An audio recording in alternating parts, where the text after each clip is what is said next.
It was the end of the Cultural Revolution.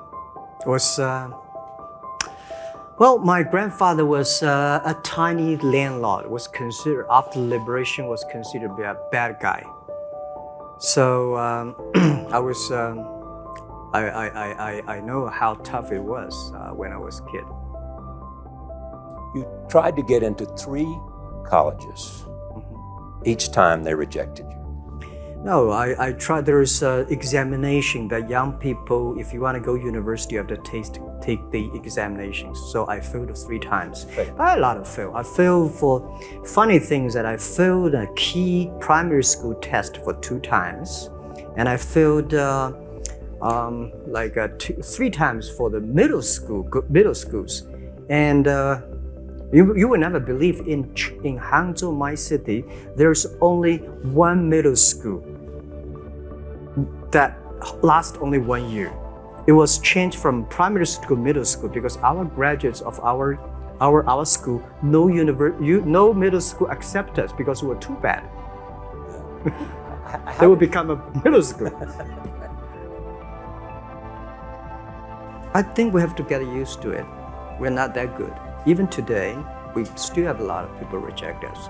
I think when I graduate from universities, and before I, for 3 years I tried to fill in the universities.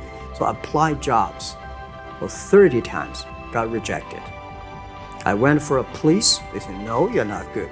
I went to even the KFC. When KFC come to China, come to my city, 24 people went for the job. 23 people were accepted. I was the only one guy.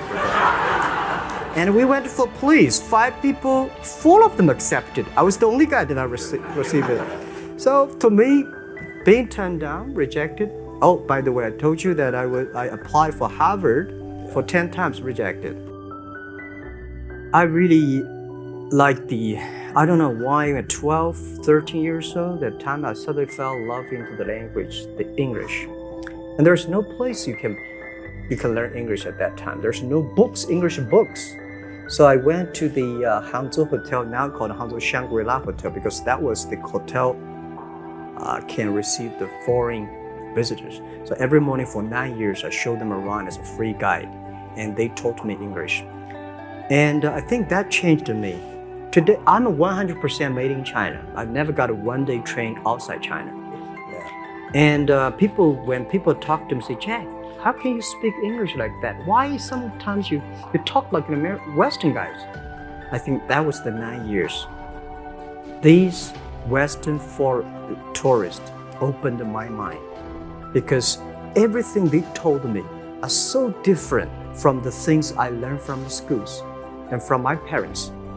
So now I have a habit. Whatever I see, whatever I read, I use my mind. First visit to America, 1995? 1995, yeah. I came here for a project helping the local government to building up a highway. And you tried the internet? I tried the internet in Seattle. And in a building called the U.S. Bank. I don't know whether the U.S. Bank is still there or not, but there's a building. And my friend opened a small office, which is like only 10% bigger than this room. And there are a lot of computers in there. And he said, Jack, this is internet. I asked, what is internet? He said, search whatever you want. At that time, they used Mosaic, very slow.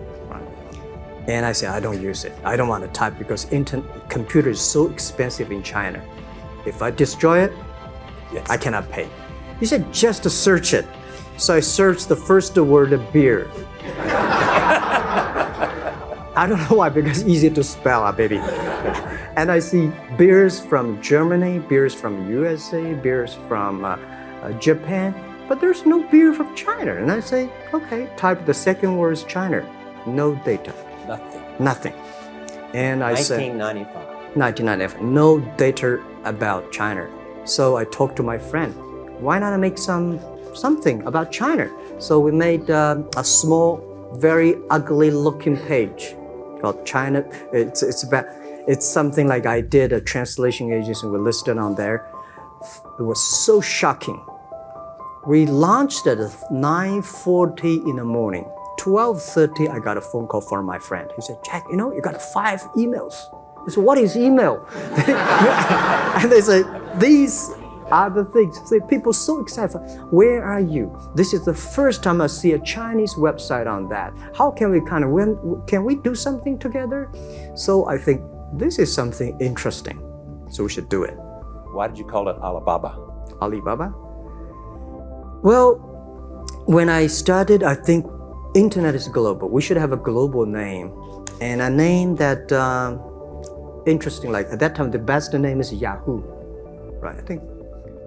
So I've been thinking for many days, suddenly thinking Alibaba is a good name. So I happened to be in San Francisco that day. I have a lunch and the waitress come. I asked her, do you know about Alibaba? She said, yes. I said, what is Alibaba? She said, Open Sesame. Good.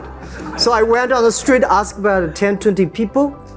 They all know about Alibaba, 40 Thieves, and Open Sesame. And I think this is a good name. And start with A. Whatever you talk about, Alibaba is always top.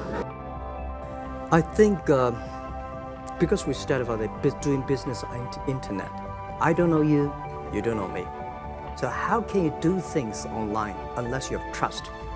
So for e-commerce, the most important thing was trust. I think when I first went to USA for raising money, talked to the venture capitalists, a lot of people say, oh, Jack, no. China doing business by the guanxi. How can you do business on internet? And I know that without the trust system, the credit system, it's impossible to do business. So in the past 14 years, everything we do is trying to build up the trust system, the record system. Well, Charlie, I'm so proud today. When I talk to the young, today in China and in the world, people don't trust each other. The government and people and media and everybody think, this guy's cheating. But because of e-commerce, we finish 60 million transactions every day. People don't know each other. I don't know you, I send products to you. You don't know me, you wire the money to me. And I don't know you, I give a person a package, I don't know him. He took something to cross the ocean, cross the river, and send. This is the trust. We have at least 60 million trust happening every day.